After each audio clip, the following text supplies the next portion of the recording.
So, hello and good afternoon, everyone. As I said a moment ago, thank you for joining us. I can see we've already got a hand up. If you've got any questions, if you can drop those into the Q&A section, what we'll do is we will answer those en bloc at the end of the presentation, just in case I've already got a slide with the answer on it, and that'll be embarrassing. To introduce myself, my name is Matt. I look after our research team here at UniAdmissions, and I'm joined today by James. James, if you can introduce yourself as well. Yes, hi guys. So my name's James. I'm an admissions consultant.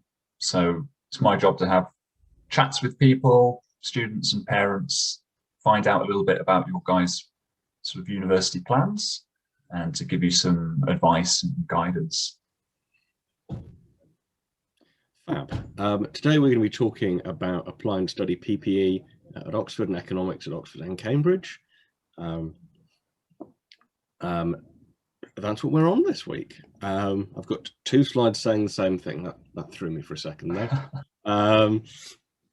So we'll first be thinking about why it is you want to study either of these subjects, what it takes to get in, and what there is that we can do to help with your application. So without further ado, why might someone want to study PPE or economics? So I suppose the first thing to think about when you're thinking about your degree is thinking about what you're going to do afterwards. Along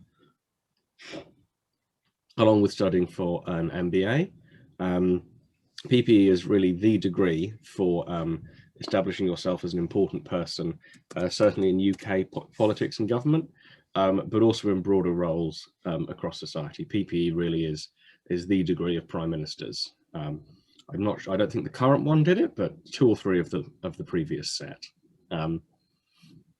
PPE and E&M, economics and management, they're two of the most popular subjects at Oxford, and two of the most competitive as well. So if you're really looking to stretch yourself in your application, you really want to show that you're the best, these are the ones to be applying for. And as I say, that level of prestige, short of being a doctor, PPE at Oxford is pretty much the most impressive degree you can undertake. So, you know, if you're a little bit of a show off, as I am, this is the kind of thing you want to be going for. It also doesn't hurt that the money is very good. Economics is the second best paying job for graduates after medicine and dentistry.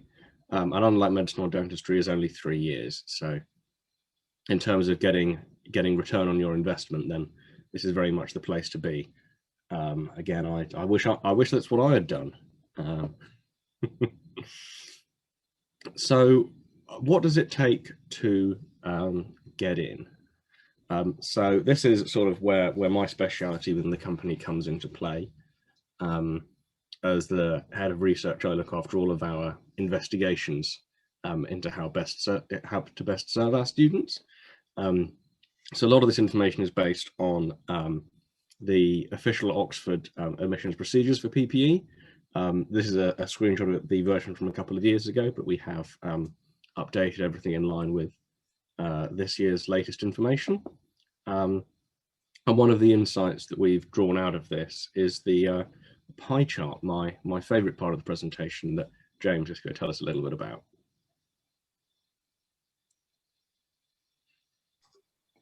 Yeah, absolutely. So this pie chart rather sort of demonstrates the different parts of an application and their relative importance compared to one another. So starting with the blue. So, I mean, this is generally what most people think is the most important. So these are your school grades, your GCSEs and your predicted A-levels. But actually, nowadays, it's so competitive to get into Oxford and Cambridge that just having strong academics isn't enough. So actually, when we think about this as a weighting, your academics are only worth about 30% of the whole application. So if we move on to the orange, the admissions test score. So the universities implemented the admissions test as a way to further and more effectively differentiate between all of those kind of very strong academic students. So we actually see that the admissions tests every year are worth about 30% of your total application as well. And then the next 30% is the interview, so that grey piece of the chart. So if you do score well in your test, you then have to demonstrate yourself as a strong candidate in the interview as well. And then moving to the final sort of piece of the puzzle, this is sort of everything else. So this is your personal statement. To somewhat of a lesser degree, this is school references and things like that as well. So as you can see, it's a little bit more than just doing well at school. Doing well at school is really, really important, but actually there's a lot more to it.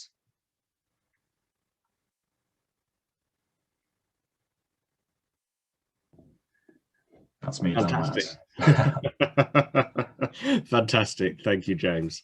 So the information that James has just talked to you about is primarily drawn from this admissions procedures manual that I mentioned earlier. And as you can see here, this extracted from there gives you a sense of how these things are weighed for PPE in particular, and the processes are the same for E&M and for many other subjects. That admissions test really is the most important thing in terms of determining whether you get to the interview, and then how you're assessed on the basis of the interview. And the reason for this is fairly simple, which is that if everyone applying has great GCSEs, great predicted A levels, it's very hard to distinguish between them when you're choosing which candidates to interview, which candidates to take. And so you introduce this extra test to allow you to differentiate between them to a more meaningful extent. So in the case of Oxford PPE, the test is the TSA, the Thinking Skills Assessment. It's made up of 25 critical thinking and 25 problem solving questions. These are all multiple choice questions, so each question has 5 possible answers. And you're tackling these in a really time pressured situation with not even a minute and a half to answer each one. And so half of them are maths focused and half of them are sort of language reasoning focused. And then there's an essay. You get 4 choices and you have half an hour to write up a nice little essay at the end. Cambridge have a very similar exam, also with the essay component, but without the critical thinking questions. There's a much greater emphasis on the maths component in the Cambridge version, which is called the ECAA, the ECAR. UCL also uses the TSA for their course in social and political studies.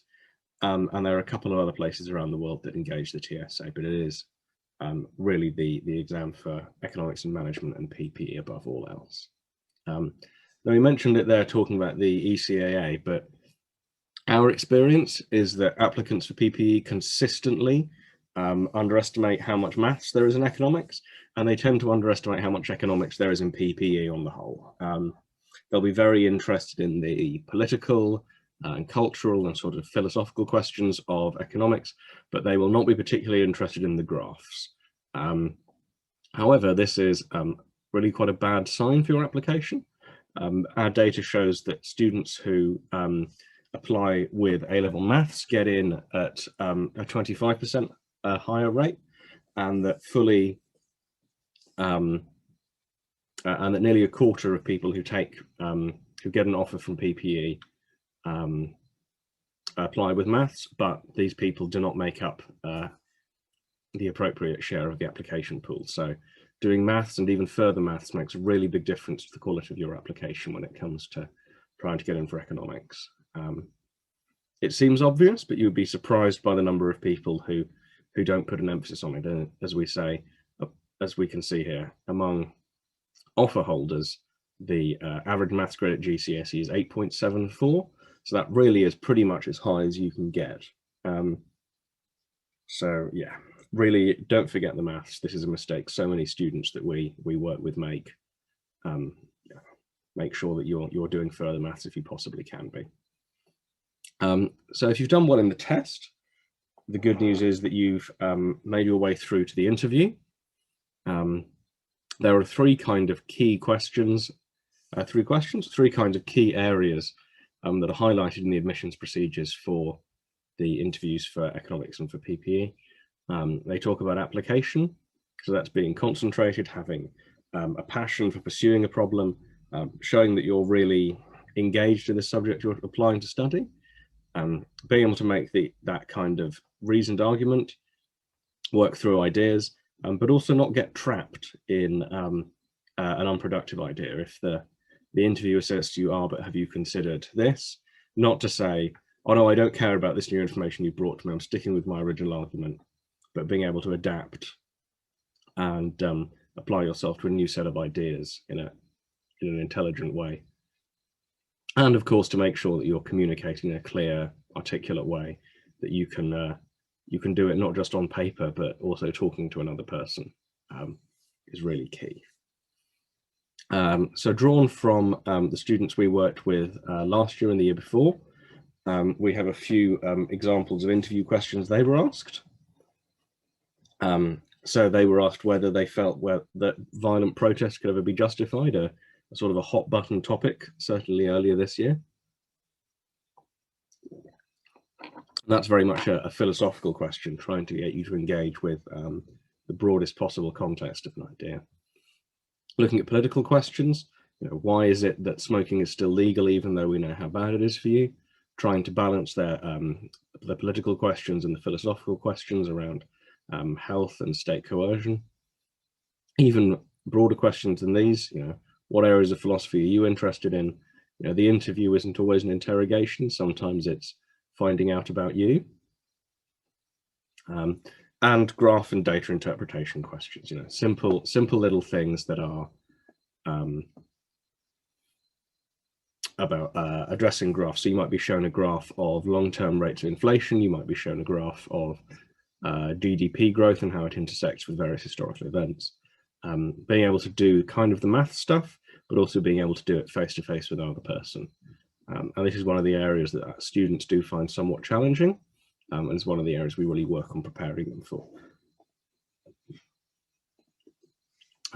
It's also worth bearing in mind, and I know this is something we've talked about at greater length earlier this year, and I'm sure will again, but because PPE is so competitive, a really large number of students do choose to apply again. So in terms of reapplications, PPE is the most popular of all courses, and around 7% of everyone who's applying each year, so that's what, 1 in 12 applicants to PPE each year is in fact applying for the second time. That is to say, they applied last year, didn't get in, and they're applying again this year. And those reapplicants, they do get in at a meaningfully higher rate than people who are applying for the first time.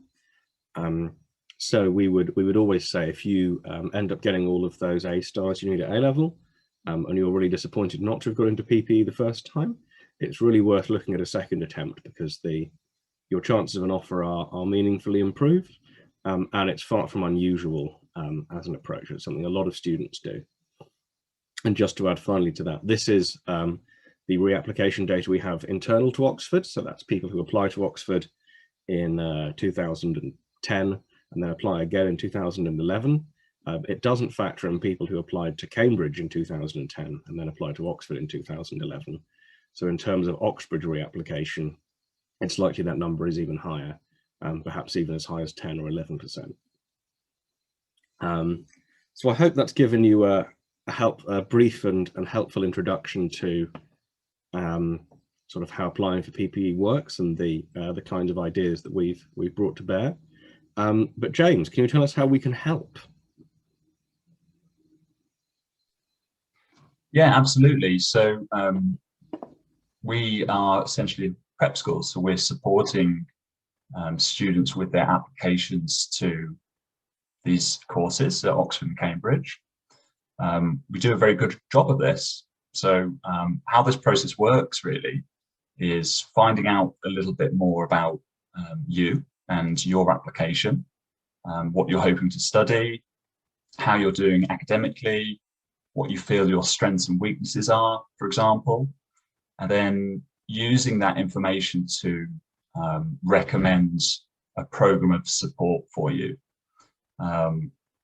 So, I mean, in terms of a program, are we moving on to the next slide, Matt?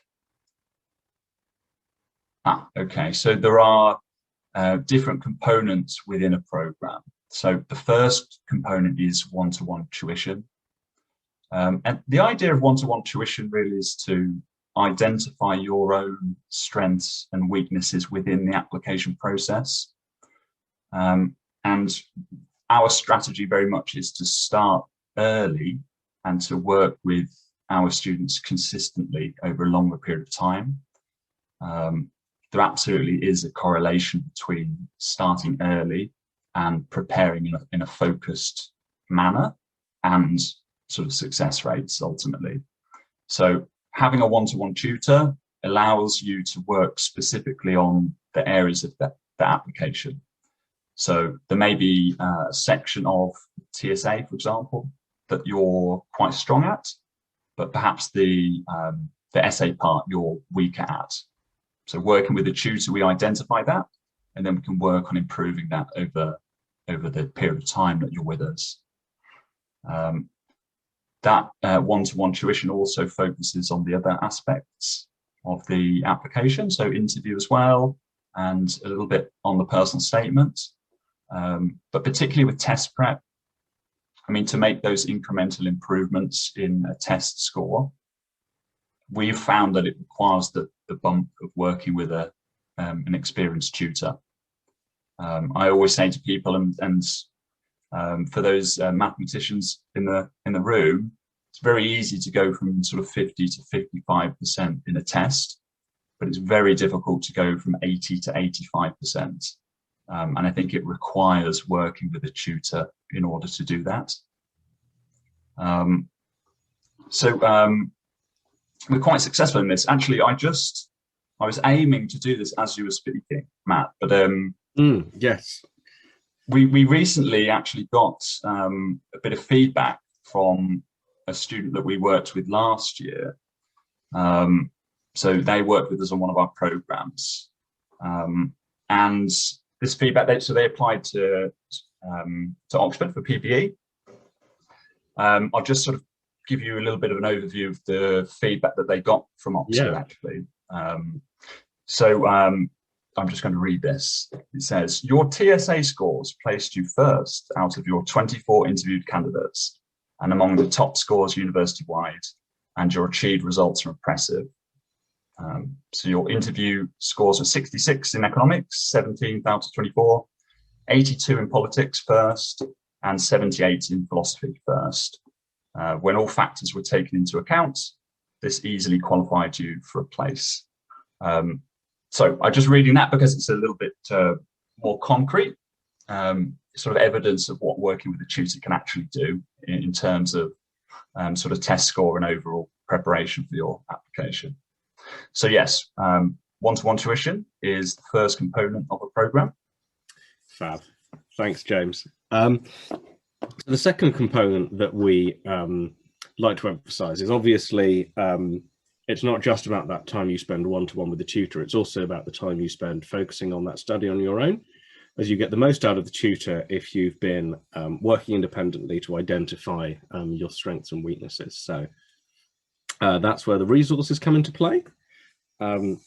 We have an in-house publishing team led by Toby that produces the only textbooks available for most of these exams, and those are produced to a really high level. We have a whole team working on them, and that means that we have hundreds of questions for each of these admissions tests, carefully designed based on the syllabuses each year, and written by test expert students who are at the universities who've studied for the test and understand the intricacies of it.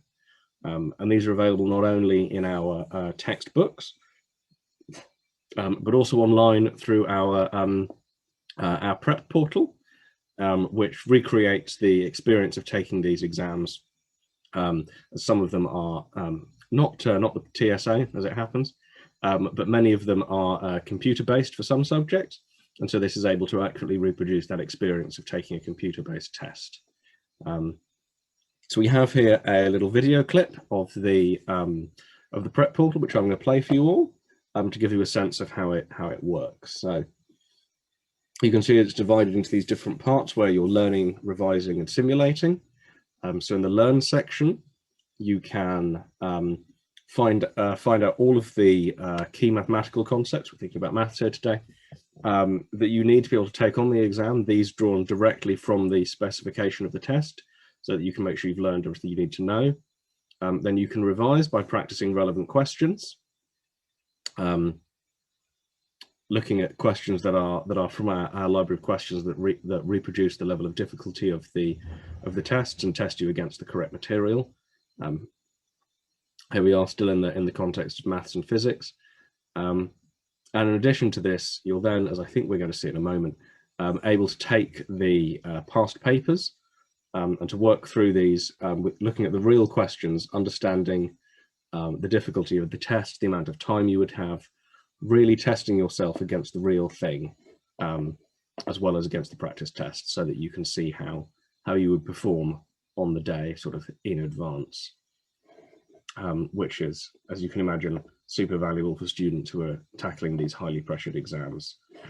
But it's not all about test preparation. We also worry a lot about the sort of breadth of understanding of our students, which brings us to the enrichment seminars, James.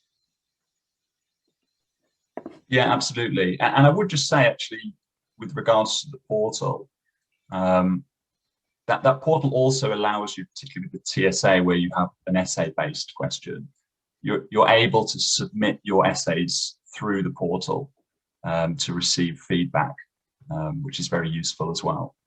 In fact, I don't know why I seem to be the stat man today, but we have, for example, 12 past papers for the TSA on the portal, and I think there's about 350 sort of questions to work through. So there's a significant amount of resources there that we would want you to work through, and there's very much a syllabus for doing that as well. What we don't want is for a student to have all of these resources, all of these materials, because that can be quite overwhelming without a plan. So actually, within the portal, there is a structure and there's very much a syllabus for you to be working through to make sure that you're using these resources in the most effective manner. But sorry, yes, enrichment seminars, Matt. So yeah, these are another component of one of our programs. So these are weekly sessions, so every Sunday throughout the year. And they're essentially Oxbridge style tutorials. So a small group of students, so a small group of sort of economics students, a tutor, and every week we're looking at a different topic within economics. The idea is that we're building up this really broad understanding of these sort of different key topics. Matt, you mentioned earlier one of the questions in an interview invariably always is, so what areas of economics, philosophy, etc. are you interested in? And you need to be able to demonstrate to the interview panel that you've done a significant amount of focused wider reading. But you also, more than that, need to be able to demonstrate an ability to confidently and critically discuss these different topics. So the aim of our seminars weekly is to build up this really broad understanding for you. You have the opportunity to discuss these key wider reading topics within your enrichment supervision group. So you're really building up this kind of skill and this foundation of knowledge that's really important. So they're live and they're interactive. So I always recommend that my students attend live because it's just a little bit more engaging. However, we appreciate that people have commitments. If you're not able to attend a seminar live, they're uploaded onto the portal. And actually, a lot of students later in the year like to go back and re-watch particular seminar topics that they found interesting. Yeah, thanks, James. The other thing to bear in mind is, of course, because of the tyranny of the sun, sometimes you will find yourself in the wrong time zone for these. We make an effort by having them around this time on a Sunday to make them accessible for students from New York to Hong Kong. But obviously, if you find yourself in Australia or Fiji. It may be that the timing is inconvenient for you, and the recordings come in really helpful there. Now that brings us on to the day courses.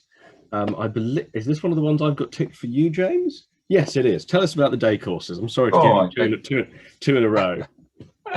That's okay, I can do that. So yeah, so we work with the students. Students work with us over the year, sort of building up their knowledge within the application, building up their different parts of the application, and then kind of later in the year, closer to the different deadlines of the application, we have day courses. So for example, let's just think about PPE, for example. We have a personal statement intensive course. So it's a one-day course closer to that October the 15th deadline. We have a TSA course, so closer to the date where you have to sit your TSA, which I believe is the 3rd of November. And then also a day course closer to when you interview in December. So the idea is we build up all of this sort of knowledge, building up your application over the year, and then just before those deadlines, you attend a day course. And the aim is to consolidate everything that you've been doing over the year, give you that sort of final push to make sure that you're fully prepared. So you'll be working in very small groups with a tutor. So there's an opportunity to do kind of cross comparison and to work with your peers as well.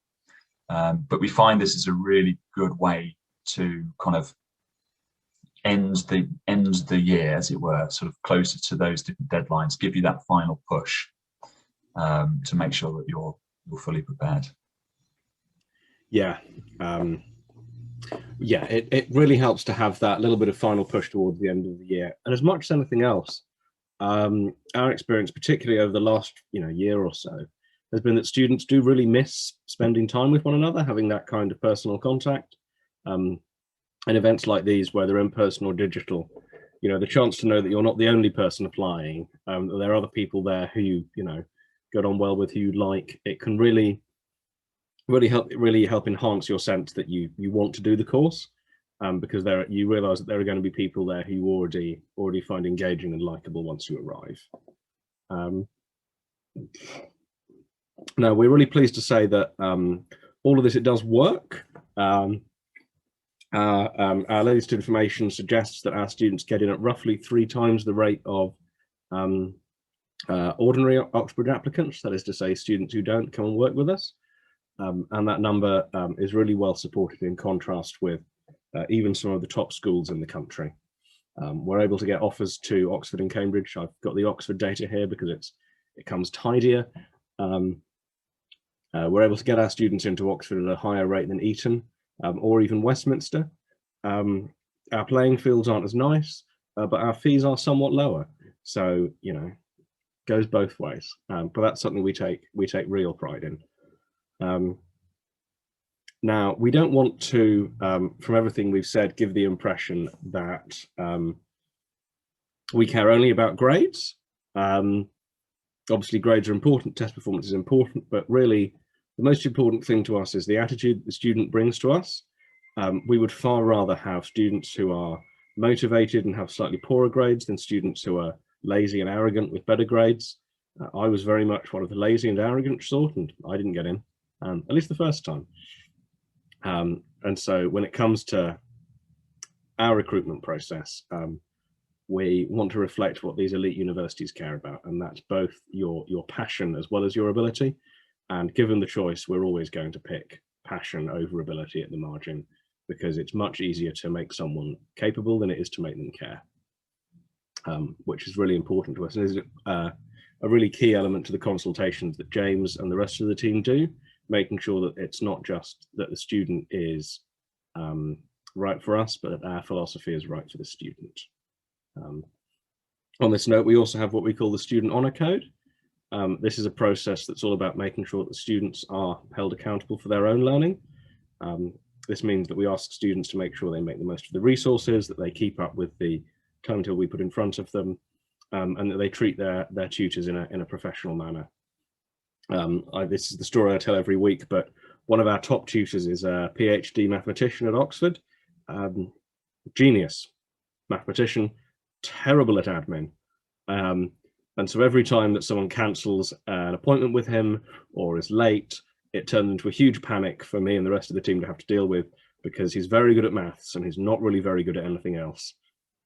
And so that honour code, that level of respect for our tutors, is all about making sure that you're doing maths with the mathematician rather than asking them to do admin, because that's not what we pay them to do, and it tends not to be what they're good at. As James mentioned earlier, we've had some lovely feedback in recent months. You can see a lot of it on Trustpilot. I'm not going to dwell on this too long because they're long examples and you can go onto the website yourself. But if you have anything nice to say about us, please do visit Trustpilot. You can say that this webinar is nice. You can read what other people have said about us. And you can get a really clear sense of whether you want to work with us from there. And if you're still uncertain, we do also offer a 2-week trial.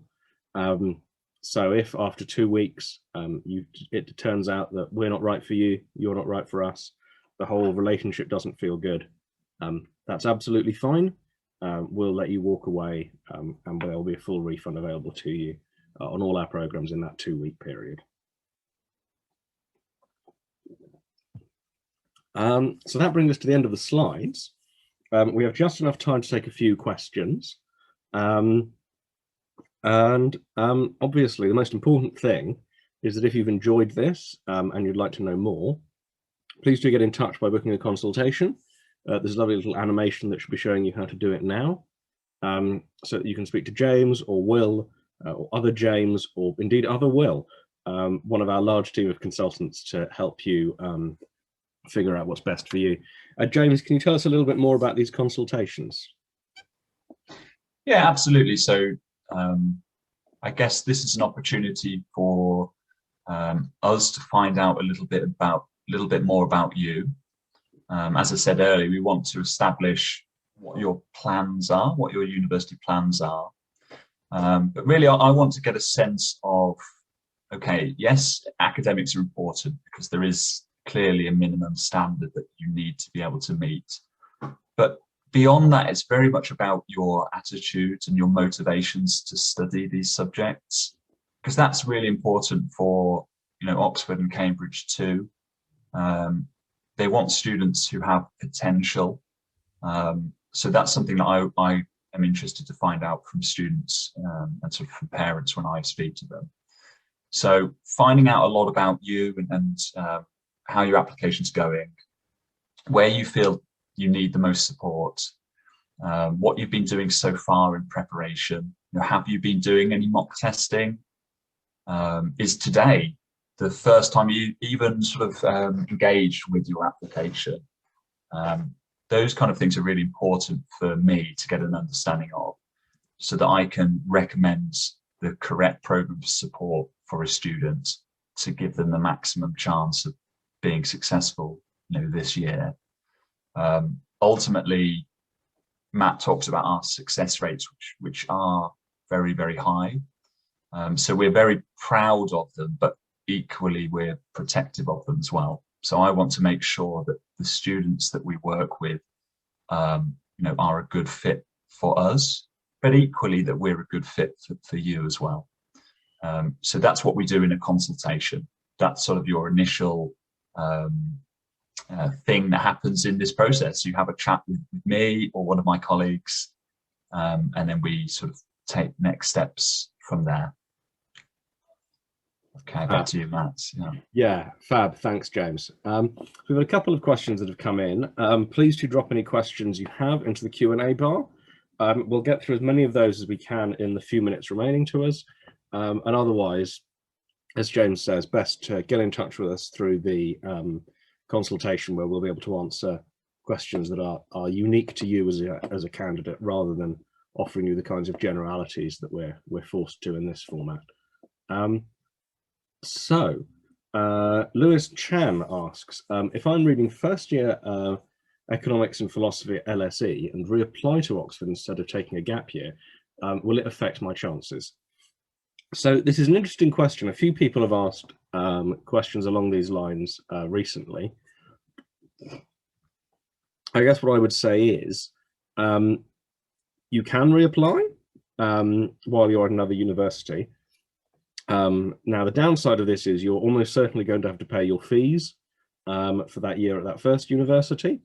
So if we kind of imagine the timeline, if you arrive at LSE in September, you reapply to Oxford in October, you have your interview at Oxford in December, and then I suppose if you get the offer in January, I don't know, do you drop out of LSE, or do you stick around for the whole of the first year and then move on to Oxford? That's one question.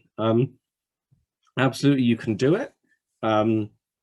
To the best of my knowledge, Oxford won't be aware that you are at LSE unless you have an academic from LSE put in one of your references.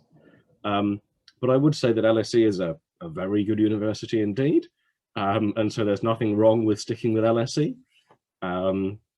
It really isn't a poor man's alternative to Oxford, and the opportunity to study for a master's degree at Oxford or even a PhD is still there. But if you've got your heart set on Oxford, then as a procedure that should work fine.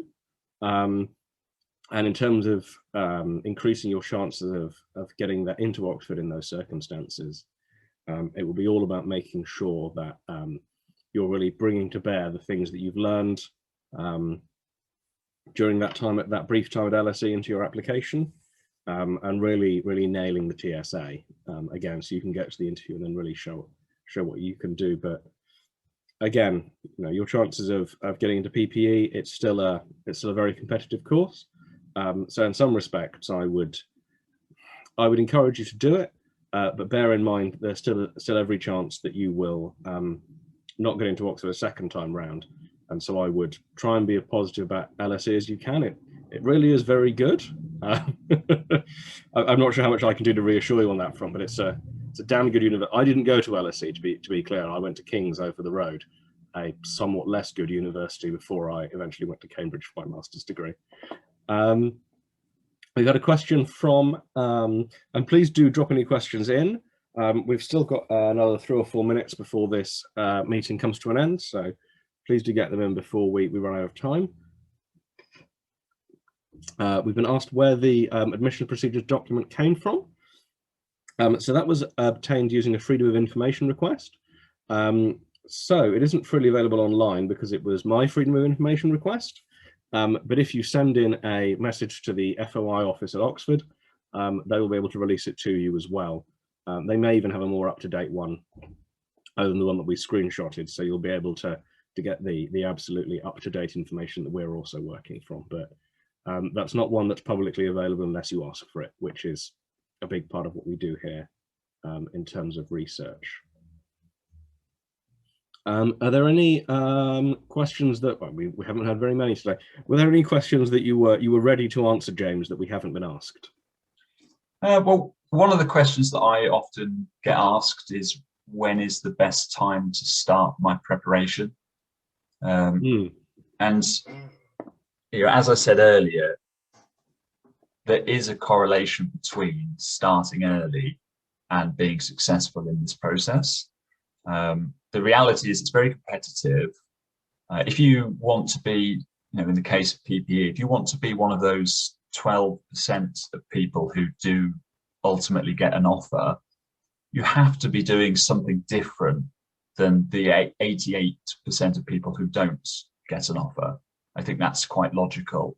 And the reality is that most students will wait until the summer to engage with their application. But it's not really a recipe for success. It certainly doesn't stack the cards in your favor, as it were. Really starting as early as possible is going to give you the best chance. And beyond that, preparing effectively as well.